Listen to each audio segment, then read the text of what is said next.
Que ha sido muy polémico. Maestro Alfonso Zárate, analista de Primero Noticias. Sí, así es. Yo creo, Carlos, que cuando uno revisa la historia de México, cuando menos los últimos 100 años, lo que encontramos es una enorme resistencia siempre de la clase gobernante para abrir cauces a la democracia. Hay que pensar, por ejemplo, en el caso del porfiriato.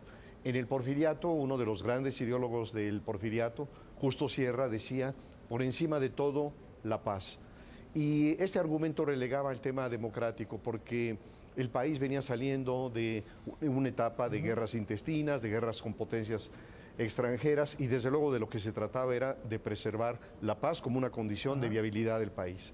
Luego viene la revolución y los líderes de la revolución, los gobiernos de la posrevolución, dicen lo que importa es la justicia social. De nuevo, la democracia puede esperar. Así que a lo largo de 100 años lo que encontramos es el secuestro de la ciudadanía y de los valores democráticos. Uno de los valores democráticos, desde luego, es la rendición de cuentas y la transparencia.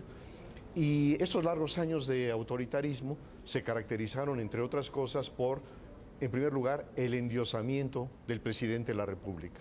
El señor presidente era una figura sagrada. Las unanimidades, había unanimidades forzadas. La ausencia de otros poderes, el jefe del Ejecutivo mandaba sobre el Poder Judicial, pero también sobre el Congreso de la Unión y sobre todo el aparato gubernamental estatal.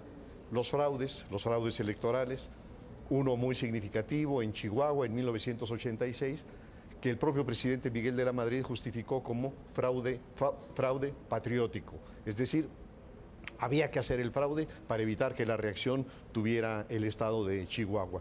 Y naturalmente que todo estaba acompañado en gran medida con la expropiación de los recursos públicos por parte de la clase gobernante y lo que era indispensable, la opacidad. Es decir, nadie sabe, nadie supo dónde quedó eso la lana, queda ¿no? en las entrañas de todo esto.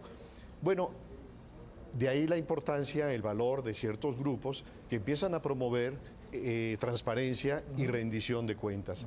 Sin embargo, en el 2012 viene la segunda alternancia, el regreso del PRI. Y con la segunda alternancia hay voces que dicen que está en riesgo una regresión, que nos lleve a una regresión autoritaria.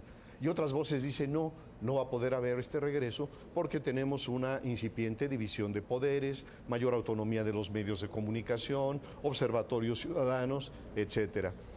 Sin embargo, lo que hemos visto en los últimos años es una voracidad inaudita en la clase gobernante, en toda la clase gobernante, en los niveles municipales, en los niveles estatales, en los niveles federales y de todos los partidos.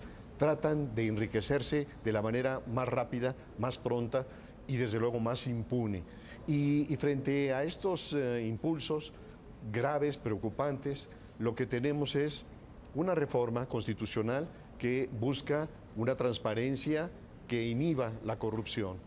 Y frente a todo esto, y especialmente frente a los escándalos recientes que afectan al presidente de la República, al secretario Videgaray, a miembros del gobierno, sobre todo por el beneficio que aparentemente obtienen a cambio de las casas, frente a todo esto, lo que tenemos es que de repente irrumpe en el Senado de la República la Consejería Jurídica de la Presidencia de la República con esas 80 observaciones que implican lastrar la reforma, por lo pronto detenerla, pero incluso retroceder, incluso intimidar a los comisionados, de tal manera de una vuelta al pasado. Y a mí me parece que es verdaderamente inadmisible, inaudito, que haya fracciones de la propia burocracia, alta burocracia del Estado, que no entiendan lo que está pasando en el país, que no entiendan... O sea que sí tenía razón el Economist. Sí, es decir, que no entienden.